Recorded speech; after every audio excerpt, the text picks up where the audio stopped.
नमस्कार, मैं हूं रितेश कुमार गौतम और स्वागत है आपका हमारे खास कार्यक्रम जनता सरकार में, जिसमें हम बात करेंगे सत्ता के सिंहासन से लेकर जनता के सरोकार तक। साथ ही हम आपको बताएंगे प्रदेश सरकार की हर उस योजना के बारे में जिनका सीधा संबंध हरियाणा की जनता से है, जो योजनाएं प्रदेश के विकास को नई गति प्रदान करेंगी और हरियाणा की जनता का चहुमुखी विकास भी करेंगी, ताकि प्रदेश की जनता तरक्की की राह पर आगे बढ़े और हरियाणा प्रदेश निरंतर उन्नति की नई ऊंचाइयों को छूता हुआ प्रगतिशील रहे। तो अगले 30 मिनट तक बने रहिए हमारे साथ और देखते रहिए जनता सरकार।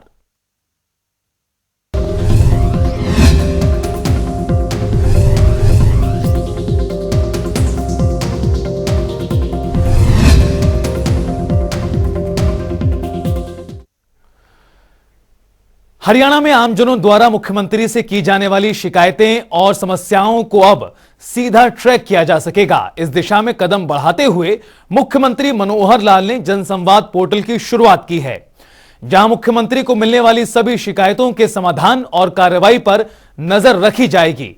साथ ही सीएम उपहार पोर्टल के पहले चरण की सफलता पर मुख्यमंत्री मनोहर लाल ने सम्मान बोलीदाताओं को उपहार भेंट किया।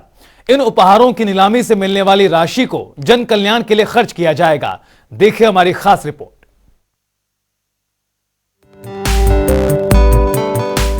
हरियाणा और हरियाणा वासियों के उत्थान के लिए निरंतर काम कर रहे मुख्यमंत्री मनोहर लाल के कुशल मार्गदर्शन में हरियाणा प्रदेश विकसित राज्य के रूप में स्थापित होने की दिशा में तेजी से आगे की ओर कदम बढ़ा रहा है। अंतिम पंक्ति में खड़े अंतिम व्यक्ति को सरकार की योजनाओं का लाभ मिल सके, इसके लिए मुख्यमंत्री मनोहर लाल सार्थक सोच के साथ महत्वपूर्ण योजनाओं पर नीतिगत तरीके से काम कर रहे हैं। सरकार की योजनाओं का लाभ हर जरूरतमंद नागरिक तक पहुंचाने के लिए हरियाणा सरकार पारदर्शिता के साथ प्रदेश में काम कर रही है। जन कल्याण के लिए काम कर रहे मुख्यमंत्री मनोहर लाल ने समाज हित में मुख्यमंत्री उपहार योजना की शुरुआत की। मुख्यमंत्री की इस अनूठी पहल को बड़ी सफलता मिली है। मुख्यमंत्री मनोहर लाल ने अपने सार्वजनिक जीवन में सादगी का एक और उदाहरण पेश करते हुए विभिन्न कार्यक्रमों में सामाजिक संस्थानों या व्यक्ति विशेष की ओर से मिलने वाले सम्मान स्वरूप प्राप्त उपहारों को समाज भलाई में लगाने का निर्णय लिया था, जिसके लिए पहले चरण में 51 उपहारों के लिए लोगों ने 1,14,95,000 रुपए की सहयोग राशि प्रदान की है। मुख्यमंत्री के निवास संत कबीर कुटीर पर आयोजित उपहार वितरण समारोह में समाज हित में सहयोग देने वालों को मुख्यमंत्री ने सम्मान सहित उपहार वितरित किए। उनका सबका आभारी हूँ कि पुण्य प्राप्ति में बहुत से लोगों को सहयोगी बना लिया इन्होंने। प्रधानमंत्री जी की वो जो योजना ध्यान में आई, लगभग 1100 गिफ्ट्स अपनी इसी प्रकार से एक पोर्टल के माध्यम से योजना बनाई थी और उसका जितना भी पैसा उस भेंट स्वरूप मिला था वो सारा नमामि गंगे में डाला उन्होंने। ये जो योगदान इकट्ठा होता है, क्योंकि ये कुछ कीमत नहीं है इनकी, ये तो एक प्रकार की एक भावना है और वो भावना है आपस में जुड़ने की, कि कोई एक गिफ्ट के बहाने से हम आपस में जुड़ जाएं और अपने साधनों में से कुछ समर्पण और त्याग के भाव से और हमको एकत्र करें। यानी जैसे दान स्वरूप कोई चीज छोड़ी जाती है, उसके बदले में कोई अपेक्षा नहीं करता कि मैं दान दे रहा हूं, मुझे कुछ मिलना चाहिए। और ये परोपकार के नाते हमने भी विचार किया कि जितना भी पैसा आएगा उस सारे को जो मुख्यमंत्री राहत कोष है, उस मुख्यमंत्री राहत कोष में डाल दिया जाए। राशि के नाते ये कह रहे थे कि बताने की आवश्यकता नहीं है, मैंने कहा नहीं, कुल राशि तो मैं बता ही दूंगा। 51 जो गिफ्ट्स हैं इसमें आप सब लोगों ने 1,14,00,000 रुपए योगदान करने का अपना संकल्प लिया है। प्रधानमंत्री नरेंद्र मोदी के अंत्योदय कल्याण की विचारधारा से प्रेरित होकर हरियाणा की मनोहर सरकार समाज के अंतिम पंक्ति में खड़े व्यक्ति के उत्थान के लिए काम कर रही है और इसी के तहत मुख्यमंत्री उपहार योजना की शुरुआत की गई है, जिससे कि मुख्यमंत्री को उपहार के बदले मिलने वाली राशि को जन कल्याण के लिए खर्च किया जा सके। इस समारोह के दौरान मुख्यमंत्री मनोहर लाल ने बताया कि राष्ट्रपति और प्रधानमंत्री को भी समय समय पर मिले बहुमूल्य उपहारों को जन सेवा के लिए उपयोग किया जाता रहा है। प्रधानमंत्री नरेंद्र मोदी ने देश भर से उन्हें मिले लगभग 1200 उपहारों के माध्यम से मिली सहयोग राशि का उपयोग नमामि गंगे मिशन में किया। उनके इस विचार से प्रेरित होकर ही हरियाणा में भी उपहारों से प्राप्त सहयोग राशि को समाज के कल्याण कार्यों में लगाने का निर्णय लिया गया है। समाज के कल्याण के लिए मुख्यमंत्री मनोहर लाल के नेतृत्व में हरियाणा सरकार अनेकों कल्याणकारी योजनाएं चला रही है, जिसका लाभ नागरिकों को हो रहा है। मुख्यमंत्री मनोहर लाल का मानना है कि गांव के विकास के बिना ग्राम स्वराज की अवधारणा पूरी नहीं हो सकती और इसलिए महात्मा गांधी के सिद्धांत पर चलते हुए हरियाणा के मुख्यमंत्री मनोहर लाल ने सरकार आपके द्वार कार्यक्रम के साथ ही जनता को एक और सहूलियत देते हुए मुख्यमंत्री मनोहर लाल ने अपने निवास स्थान संत कबीर कुटीर से जन संवाद पोर्टल को भी लॉन्च किया। मुख्यमंत्री मनोहर लाल के इस कदम से जहां विकास कार्यों में पारदर्शिता आएगी, तो वहीं आम जन द्वारा समस्याओं और शिकायतों के लिखित में दी गई जानकारी इस पोर्टल पर दर्ज होगी। इसके साथ ही नागरिकों को उनकी शिकायतों पर की जा रही कार्रवाई की जानकारी SMS के माध्यम से दी जाएगी। जन संवाद पोर्टल को शुरू करने का मुख्य उद्देश्य पारदर्शिता के साथ ही प्रत्येक नागरिक की हर एक शिकायत का समाधान सुनिश्चित करना है। ब्यूरो रिपोर्ट, जनता टीवी।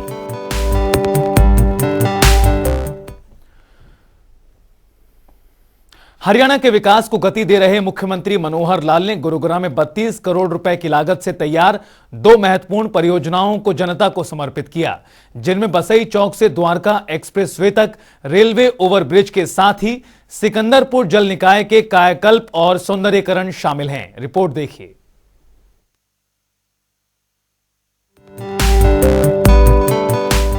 हरियाणा के विकास के लिए मुख्यमंत्री मनोहर लाल निरंतर प्रयासरत हैं। सार्थक सोच और मनोहर नीतियों से हरियाणा के विकास को गति दे रहे हैं।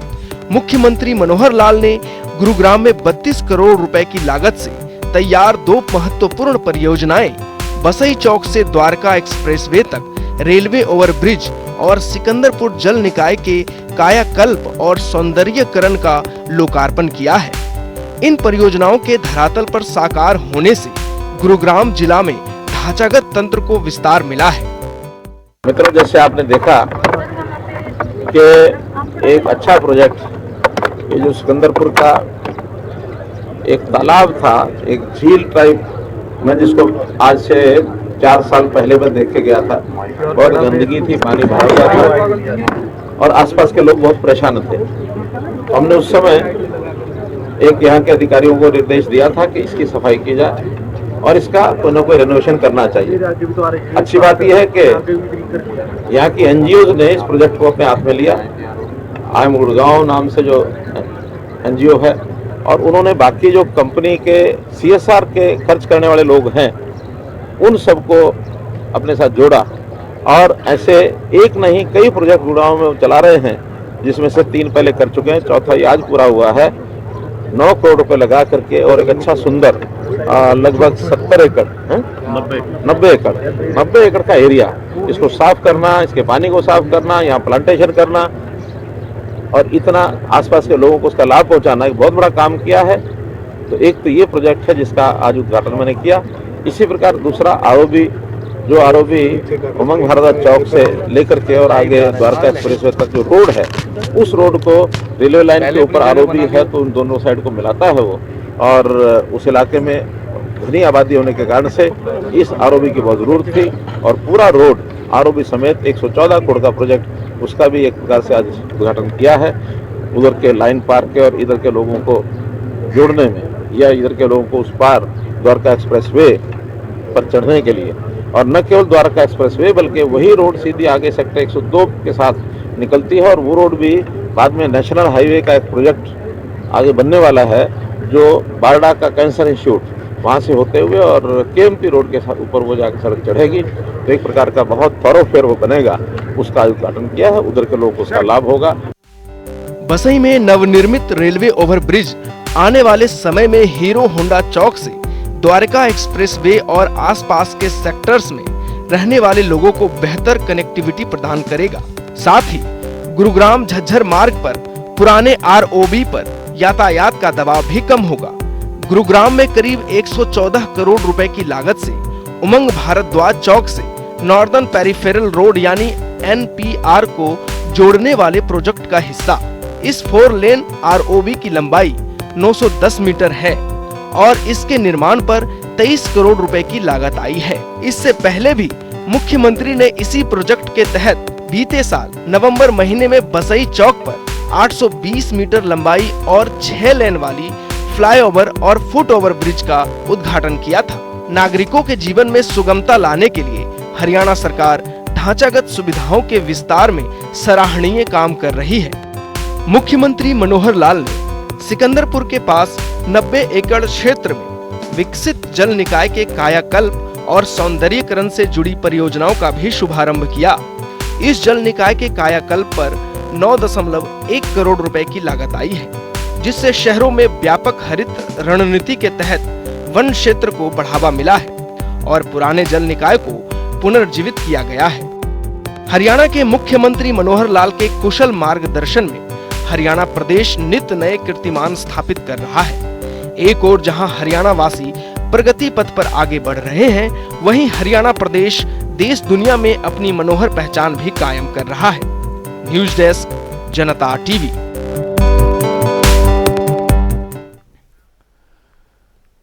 एक बेहतरीन सरकार और उम्दा शासन व्यवस्था का परिचय यही है कि उस प्रदेश में विभिन्न सुविधाओं और सेवाओं का लाभ सबसे निचले स्तर पर गरीब और जरूरतमंदों तक पहुंच सके। हरियाणा की मनोहर सरकार लगातार प्रयास कर रही है कि प्रदेशवासियों को हर एक योजनाओं का लाभ मिल सके। इस कड़ी में मनोहर सरकार की ओर से परिवार पहचान पत्र योजना शुरू की गई और इस योजना के जरिए लाभार्थियों का चयन सामाजिक, आर्थिक और जाति जनगणना के आधार पर किया जाता है। पात्र नागरिकों को विभिन्न सरकारी सेवाओं और योजनाओं का लाभ परिवार पहचान पत्र के जरिए मिल रहा है। देखिए रिपोर्ट।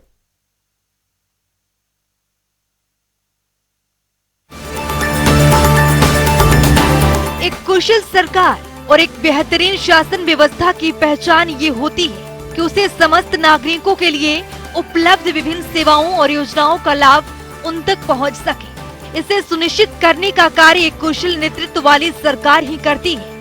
यहाँ ये भी सुनिश्चित किया जाना जरूरी है कि पात्र नागरिकों तक प्रदान की जाने वाली तमाम सेवाएं और सुविधाएं उन तक समय पर ही पहुँच सके। हरियाणा सरकार ने पिछले 8 वर्षों में इस दृष्टि से एक सुशासित व्यवस्था को विकसित किया है। प्रदेश के हर एक नागरिकों को सरकार की ओर से चलाई जा रही तमाम योजनाओं का लाभ देने के लिए हरियाणा सरकार ने सुशासन की दिशा में कई कदम उठाए हैं।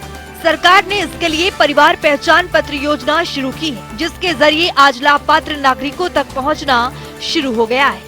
परिवार पहचान पत्र हरियाणा में रहने वाले लोगों के लिए सुनिश्चित करता है कि सभी लाभार्थियों को केंद्र और राज्य सरकार की सेवाओं और योजनाओं का लाभ मिलता रहे। मेरा परिवार मेरी पहचान के तहत लाभार्थियों को चयन सामाजिक, आर्थिक और जाति जनगणना के आधार पर पात्र किया जाता है। नागरिकों को विभिन्न सरकारी सेवाओं और योजनाओं के लाभ मिल सके। इस योजनाओं के तहत राज्य के लाखों परिवारों को लाभान्वित हुए हैं। हरियाणा की मनोहर सरकार परिवार के विशेष पहचान पत्र में उपलब्ध आंकड़ों के अनुसार परिवार के पात्रता की पता लगाएगी और फिर परिवार को सभी सेवाओं और योजनाओं का लाभ प्रदान करेगी। हरियाणा परिवार पहचान पत्र के तहत लाभार्थी का पूरा ब्यौरा दर्ज होगा। इस योजना के तहत हरियाणा के प्रत्येक परिवार के लिए 14 अंकों का विशिष्ट पहचान पत्र तैयार कर प्रत्येक परिवार को प्रदान किया जाता है। ये 14 अंकों के पहचान पत्र एकल और संयुक्त दोनों तरह के परिवारों के लिए तैयार किए जाते हैं। हरियाणा परिवार पत्र के जरिए प्रदेश के सभी परिवारों का एक प्रमाणिक, सत्यापित और विश्वसनीय डाटाबेस तैयार किया जाता है। ये कार्य पूरा हो जाने के बाद नागरिक केंद्रित सेवाओं का पूर्ण रूप से वितरण किया जा सकेगा। साथ ही एक व्यवस्थित प्रणाली होने से सेवाओं और विभिन्न कल्याणकारी योजनाओं के दायरे में सभी पात्र लोगों को लाभ पहुंचाना हरियाणा की मनोहर सरकार का दायित्व है कि सभी योजनाओं का लाभ मिल सके। हरियाणा की मनोहर सरकार ने इस दिशा में बेहद सराहनीय कदम उठाए हैं। समाज के पिछड़े और आर्थिक रूप से कमजोर वर्गों को लेकर सरकार बेहद संजीदा दिखाई दे रही है। ऐसे लोगों के लिए योजनाएं और उन योजनाओं के फायदे पात्र लोगों तक पहुंचने के लिए भी सार्थक कदम उठाए गए हैं। हरियाणा सरकार राज्य में प्रत्येक परिवार को विशिष्ट पहचान पत्र प्रदान करने के लिए परिवार पहचान पत्र पोर्टल मेरा परिवार .हरियाणा.gov.in लॉन्च किया है। ये पोर्टल सूचना प्रौद्योगिकी का उपयोग करके लोगों को पारदर्शी और सरल तरीके से सरकारी योजनाओं का लाभ देने की सुविधा प्रदान करेगा। इस ऑनलाइन पोर्टल के जरिए प्रदेश के लोग परिवार पहचान पत्र के लिए ऑनलाइन आवेदन कर सकते हैं। इसका लाभ उठाने के लिए उपस्थित हमारे कार्ड धारक बंधु, अन्य सभी उपस्थित सज्जनवृंद, जैसा बताया गया भूमिका में कि जब हम सरकारी कामकाज को देखते हैं, केंद्र सरकार की और प्रदेश सरकार की बहुत सी ऐसी योजनाएं होती हैं, स्कीम्स होती हैं, जिनको बनाया तो जाता है, बजट के समय घोषित किया जाता है, उसको पहुंचाने के लिए अलग अलग विभागों की जिम्मेदारी भी होती है, लेकिन ध्यान में ये आया है कि सभी विभाग इंडिपेंडेंटली अपना अपना काम करते हुए सब डाटा उनका अपने अपने विभागों का अलग अलग होता है और फिर मैनुअल तरीके से वो चीजें आगे नीचे तक ले जाने का प्रयत्न किया जाता है, लेकिन शिकायतें भरमार होती हैं। पात्र व्यक्ति को स्कीम का लाभ मिलता नहीं है और कई बार अपात्र व्यक्ति उस स्कीम का लाभ ले जाते हैं, या कभी कभी डुप्लीकेसी बहुत हो जाती है। एक ही व्यक्ति जिस स्कीम का लाभ नहीं लेना चाहिए उसका ले लेता है और कई बार तो डबल भी ले लेता है। जितनी स्कीमें हैं इनका सब लाभ योग्य व्यक्तियों तक ठीक से पहुंचा दिया जाए, समाज का जो पंक्ति में खड़ा हुआ अंतिम व्यक्ति या अंतिम परिवार, तो स्कीमें इतनी हैं कि मैं समझता हूं बहुत जल्दी गरीब समाज का जो उसकी आवश्यकता है उसकी पूर्ति, उसके हित की चिंता, ये सब हम कर सकते हैं। उसी में से विचार आया था कि क्यों ना आज टेक्नोलॉजी के समय में जो जिस प्रकार प्रौद्योगिकी विकसित हो रही है देश और दुनिया में, इसका लाभ उठा करके क्या हम सब व्यक्तियों की, सब परिवारों की गिनती करके एक जगह नहीं रख सकते और उसका डायनेमिक डाटा नहीं बना सकते। हमारी बहुत स्कीमें होती हैं, 10 साल का पिछला जो डाटा होता है उसके ऊपर चलती रहती है। SECC डाटा 2011, उस समय कोई डाटा बन गया होगा और ठीक बना, गलत बना, आज जो नई स्कीम है उसके आधार पर देते हैं। केंद्र सरकार की ओर से निर्देश है, हमारा भी उसमें कोई ऐसा कुछ नहीं, लेकिन इसको क्या हम डायनेमिक डाटा बना करके 10 साल में तो बहुत परिवर्तन हो जाते हैं। एक सामान्य गरीब परिवार काम धाम से, नौकरी से, अपने उद्यम से आगे बढ़ सकता है। शायद उसकी आवश्यकता आज नहीं रही, 10 साल पहले थी, और 10 साल पहले कोई अच्छा परिवार था, संपन्न परिवार था, कोई कारण बन गए होंगे, आज उसकी आवश्यकताएं बढ़ गई, उसको आज कुछ नहीं मिलता है। तो इस सारे में अब उस डायनेमिक डाटा को तैयार करने के लिए इस विषय की शुरुआत की थी। मेरा परिवार मेरी पहचान, ये हरियाणा सरकार की वो अनूठी पहल है जो नागरिकों को सीधा लाभ पहुंचाने के लिए बनाई गई है। इस योजना के लागू होने से बिचौलियों की गुंजाइश जड़ से समाप्त हो गई है। ये एक बहुआयामी योजना है जिससे अनेकों सुविधाएं और सुगमताएं जुड़ी है। तो चलिए अब ग्राफिक्स के जरिए समझते हैं। इससे विभिन्न आवेदन प्रक्रियाओं में और तेजी आएगी। प्रधानमंत्री आवास योजना के आवेदन में आसानी होगी। पात्र जन चिकित्सकीय योजनाओं से स्वतः जोड़ सकेंगे। पात्र लोगों की राशन कार्ड आसानी से जारी हो सकेंगे। पात्र लोगों को विभिन्न पेंशन सुविधाओं के दायरे में लाया जा सकेगा। व्यवस्था और नागरिकों के बीच पारदर्शिता कायम होगी। अधिक पात्र लोगों को समाज कल्याण योजनाओं का लाभ मिल पाएगा। लाडली और विवाह शगुन योजनाओं का भी लाभ मिलेगा। कृषि व बागवानी से जुड़े सब्सिडी पात्र लोगों तक पहुंच पाएगी। परिवार के लापता सदस्यों को ट्रैक कर पाने में मददगार साबित होगा। सरकारी नौकरियां पाने में सहायक सिद्ध होगा। विभिन्न छात्रवृत्ति योजनाएं हासिल करने में मददगार होगा। उन सेवाओं का लाभ मिल सकेगा जिसके लिए सिर्फ प्रदेश के नागरिक ही पात्र हैं। ये सरकार की वो महत्वाकांक्षी योजना है जिससे हरियाणा प्रदेश की गवर्नेंस छवि को देश भर में ख्याति मिल रही है। इस योजना के लिए सॉफ्टवेयर तकनीक का इस्तेमाल किया गया है। इसकी मदद से आपको एक जगह बैठे हुए सारी जानकारी बेहद सरलता से उपलब्ध हो सकेगी। इसमें अगर आपको खुद से जुड़ी किसी अपलोडेड जानकारी में गलती नजर आ रही है या आप उसमें किसी तरह का बदलाव करना चाहते हैं तो आपको किसी केंद्र के चक्कर नहीं लगाने पड़ेंगे, बल्कि पोर्टल सभी जानकारियों को अपलोड कर देगा।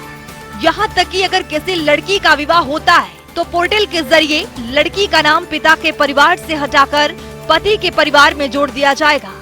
राज्य के नागरिकों को परिवार पहचान पत्र बनवाने के लिए आवेदन करने के लिए ऑनलाइन पोर्टल की सुविधा प्रदान कर रही है। राज्य के लोग बड़े ही आसानी से घर बैठे इंटरनेट के माध्यम से परिवार पहचान पत्र के लिए ऑनलाइन आवेदन कर सकते हैं। इन ऑनलाइन पोर्टल के माध्यम से राज्य के नागरिकों को रजिस्ट्रेशन की सुविधा इसलिए दी जा रही है कि ताकि उन्हें कहीं जाना न पड़े। इस ऑनलाइन पोर्टल का उद्देश्य पंजीकरण प्रक्रिया को गति देना और अधिक से अधिक लोगों को इस योजना से जोड़ना है। इस कार्यक्रम के तहत हर नागरिक और हर परिवार डेटा जाता है, जिसका इस्तेमाल लोगों के जरूरत के हिसाब से योजनाएं बनाने के लिए किया जाएगा। इतना ही नहीं, आत्मनिर्भर हरियाणा कार्यक्रम के तहत भी इस डेटा का उपयोग किया जा सकेगा। परिवार पहचान पत्र योजना में ऑनलाइन आवेदन कैसे करें? इस योजना से लाभ उठाने के लिए आवेदक को सबसे पहले परिवार पहचान पत्र योजना की ऑफिशियल वेबसाइट पर जाना होगा। ऑफिशियल वेबसाइट पर जाने के बाद आपके सामने होम पेज खुल जाएगा। इस पोर्टल पर राज्य के लोग देख सकते हैं विकलांगता, विधवा, वृद्धावस्था पेंशन योजनाओं के लिए ऑनलाइन प्रक्रिया कैसे लागू किया जाए। इसके अनुसार CSCS के ऑपरेटर फिर पेंशन योजनाओं की आवेदन फॉर्म ऑनलाइन भर सकते हैं। परिवार पहचान पत्र परिवर्तन का एक बड़ा माध्यम साबित हो रहा है, क्योंकि ये न केवल सरकार जनता के बीच की दूरी को खत्म करेगा, बल्कि सूचना प्रौद्योगिकी के विकास के जरिए ये लोगों को विभिन्न सरकारी योजनाओं का प्रभावी और कुशल वितरण भी शुरू करेगा। हरियाणा सरकार लगातार प्रदेश के हित में कई योजनाएं चला रही है, ताकि जनता को हर एक योजनाओं का लाभ मिल सके। ब्यूरो रिपोर्ट, जनता टीवी। और बुलेटिन में आगे बढ़ते हुए चलिए जान लेते हैं आज के सवाल का विजेता कौन है।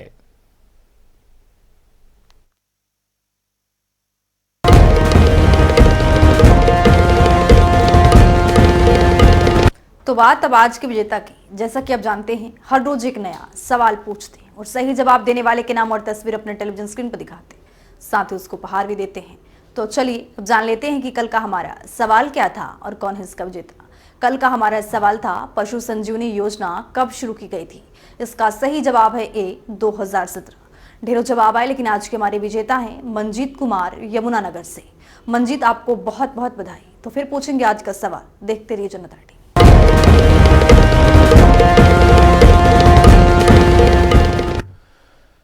और अब समय है आज की मुलाकात का। आज की मुलाकात में हम हर दिन नई शख्सियत से आपको रूबरू कराते हैं और उनकी कार्य प्रणाली पर बारीकी से नजर डालते हैं और जानते हैं वो योजनाएं जो बनी हरियाणा की जनता के लिए। तो ऐसी ही शख्सियत से जनता टीवी ने खास बातचीत की। इनका नाम है अभिषेक बंसल, जो कि हिसार से डिस्ट्रिक्ट मैनेजर के पद पर काबिज हैं। सुनिए।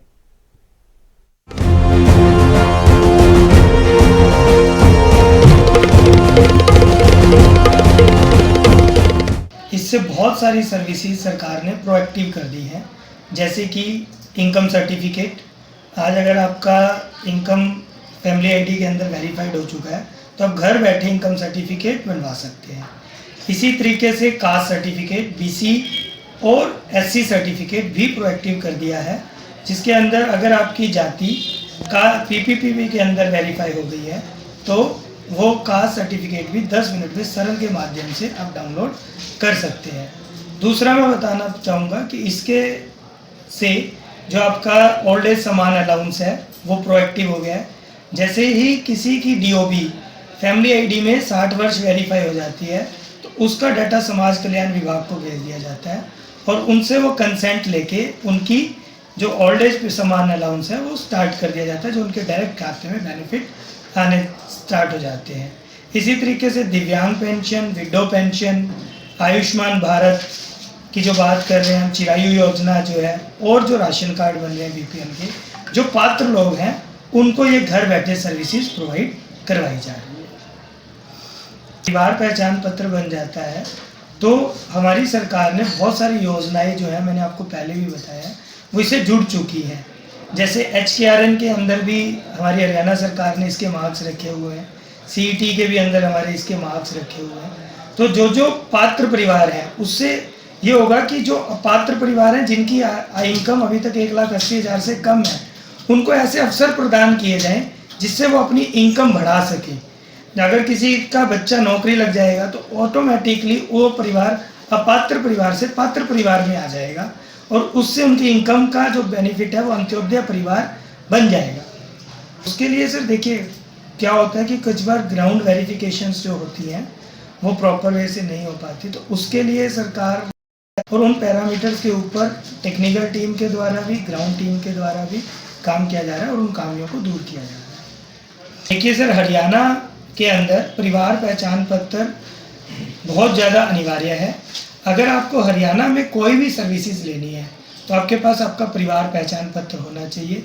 तो अभी तक जिन लोगों ने अपने परिवार पहचान पत्र नहीं बनवाए हैं वो अपने परिवार पहचान पत्र बनवाएं, और न केवल बनवाने के बाद पूरी डिटेल चेक करने के बाद साइन करके उसको अपलोड भी करें। जब वो अपलोड हो जाएगा तभी हम उस परिवार पहचान पत्र को वैलिड डॉक्यूमेंट मानते हैं।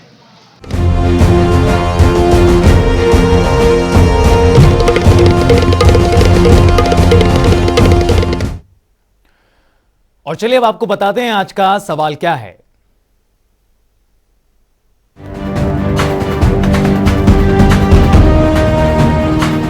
हर रोज की तरह हाजिर हूं आज का सवाल लेकर। जैसा कि आप जानते हैं, हर रोज एक नया सवाल पूछते हैं और सही जवाब देने वाले के नाम और तस्वीर अपने टेलीविजन स्क्रीन पर दिखाते हैं, साथ ही उसको उपहार भी देते हैं। तो चलिए अब नजर डालते हैं आज के सवाल पर। हरियाणा में जल जीवन मिशन योजना की शुरुआत कब हुई थी? ए 12 मई 2021, बी 16 अगस्त 2018, सी 30 जून 2022, डी 18 फरवरी 2017। तो दीजिए सही जवाब और बनिए विजेता। फिलहाल इस बुलेटिन में इतना ही। आप देखते रहिए जनता टीवी।